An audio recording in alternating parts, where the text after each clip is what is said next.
সালাম আলাইকুম। আপনার বাসা কোথায়? বাড়ি কোন বাড়ি বাড়ি বাড়ি দাউদকান্দি কুমিল্লা। দাউদকান্দি। দাউদকান্দি তো আমারও বাড়ি। বাপ নাই মা নাই বাড়ি নাই কিছু নাই বাবা। দাউদকান্দি কোন গ্রাম?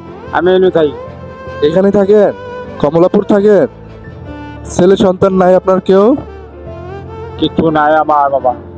কেউ নাই? না তা আপনি আপনার কি মানে পরিবারের পরিবারের কেউ নাই?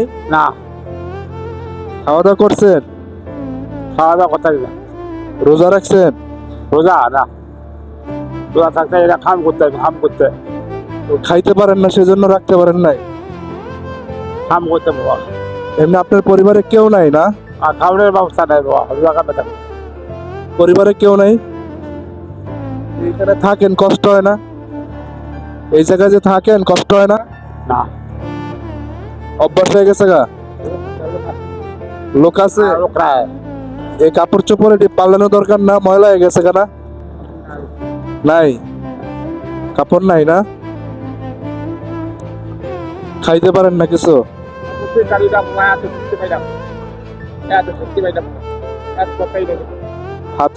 হাতে কি ব্যথা?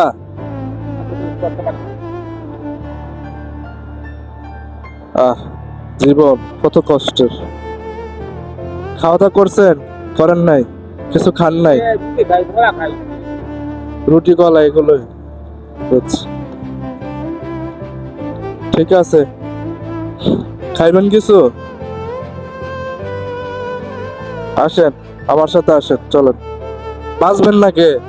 আমি বাঁচবো না বাবা। কেন লেগা? কেন কেন বাঁচবেন না কে রে? আমার অবস্থা বেশি ভালো লাগে না, ভালো না, শরীরটা ভাল লাগে না? ভিতরটা বেশি ভালো না, অবস্থা খুব খারাপ। খারাপ লাগে? ডাক্তার দেখাইছে? চিকিৎসা করাইছেন নি? চিকিৎসা খাইলে সারা শরীরটা ঠিক হইব।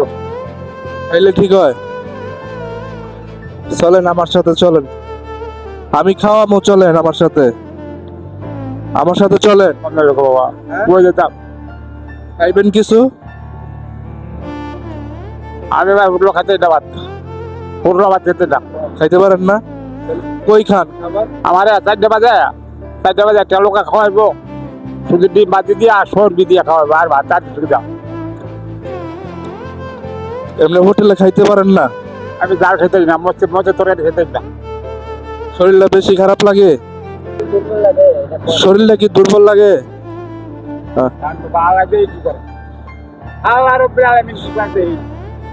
এটাই দোয়া করবেন আল্লাহর কাছে। আমার বাচ্চারা একটু আল্লাহ। তো গাইজ উনি হোটেলে ভাত খেতে পারে না, তার জন্য উনি কেক এবং কলা খায় শুধু, এবং একবেলা শুধু সবজি দিয়ে ভাত খায়। একটা ব্যক্তি ওনাকে ভাত দিয়ে যায় সবজি দিয়ে। এই লোকটির বাড়ি হচ্ছে কুমিল্লা দাউদকান্দি।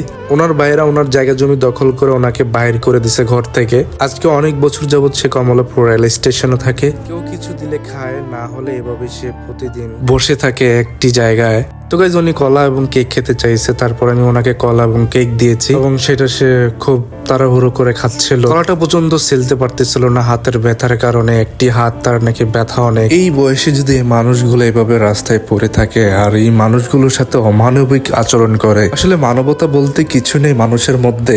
ক্ষণস্থায়ী জীবনের জন্য আমরা কত রকমের অন্যায় অবিচার করি মানুষের সাথে। একটাবার আমরা কখনো ভাবি না যে এই জীবনটা আমাদের ক্ষণস্থায়ী। স্বার্থের কারণে অনেক পরিবারের আপনজনকেও পর করে দেয়। আপনার আপন এই পৃথিবীতে আপন নেই। এই পৃথিবীতে যদি আপনার আপন থাকে, একমাত্র সেটা হচ্ছে আপনার আল্লাহ। আমরা যতই আপন মনে করি, আসলে এই পৃথিবীতে কেউ কারোর জন্য না। যদি এই পৃথিবীতে ভালোবাসতে হয়, একমাত্র রবকে মন থেকে ভালোবাসুন। যেই রব আপনার কখনো দুঃখের সময় আপনাকে ফেরাবে না। তো যে মানুষটার ভিডিও করেছি, এই মানুষটার ভিডিওটা সবাই শেয়ার করে একটু পাশে থাকবেন, শেয়ার করে সহযোগিতা করবেন যেন তার পরিবার পর্যন্ত এই ভিডিওটা দেখতে পায়। সবাই ভালো থাকবেন, আল্লাহ হাফেজ।